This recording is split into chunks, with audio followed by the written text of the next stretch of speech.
So this one came completely out of nowhere for me. I didn't even know they were making it. And then suddenly it was already out, which is kind of unusual, especially when a lot of recognizable names are involved. Like Mark Wahlberg, who's in the lead in this, and Antoine Fuqua, who directed it. And I like Wahlberg, and I've liked a number of movies Fuqua has made too, like Training Day, Shooter, and The Equalizer. But yeah, I didn't even know this was in the making, and I knew pretty much nothing about it going in. But at a quick glance it looked like sci-fi, and it looked like it could be a good time as well. Now it turns out it's not really sci-fi, it's more like fantasy, and it makes it clear immediately. Because the movie starts with some very quick and dirty world building. It just tells you straight up what's going on and what kind of world this story takes place in. And it's essentially this world, except there are people who reincarnate every time they die. And they then wake up remembering all their previous lifetimes of experiences. And those people have divided into two factions who are essentially at war with each other. They just have two clashing worldviews and philosophies, and that's the main conflict of the movie. And considering this is basically fantasy, it started off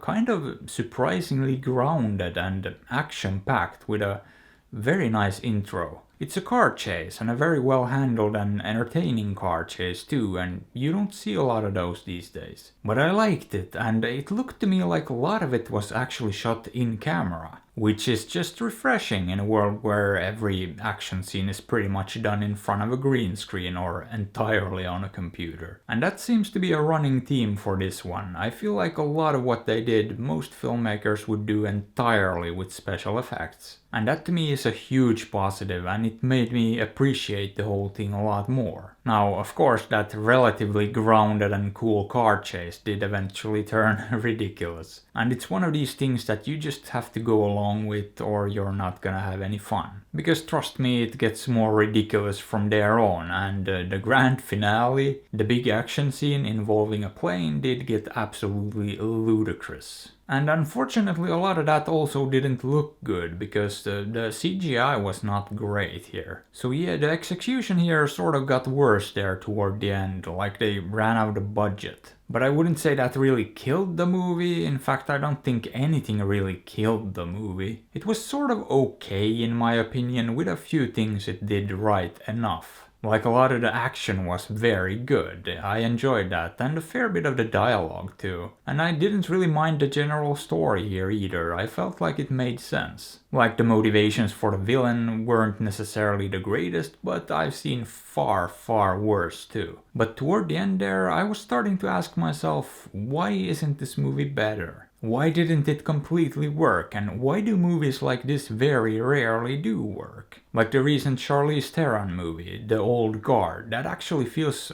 sort of similar to this. I didn't love that either, and I can't really think of a great movie that's this sort of urban fantasy. And I'm not sure what they're doing wrong and where they need to improve. But I feel like it might have to do with the world building and trying to fit something like this into under 2 hours. Because on paper I didn't really mind any of the elements of the world they built here. Well, there was one thing involving the hard drives. I feel like that could have just been magic instead, and I would have bought it more easily. But other than that, I thought this was a cool concept, and I could easily see myself liking it more than I actually did. So what is the problem? I'm not sure, because there are plenty of pure sci-fi movies that manage to do everything they need in 90 minutes or so. There are also plenty of movies with very soft fantasy elements that just work. So why don't these quite get the job done? No idea. But yeah, this one didn't quite do it either. It's not terrible. As I said, there are things I liked about it, including the cinematography and Mark Wahlberg in the lead. But overall, I don't think it's great, and I'm inclined to give this one a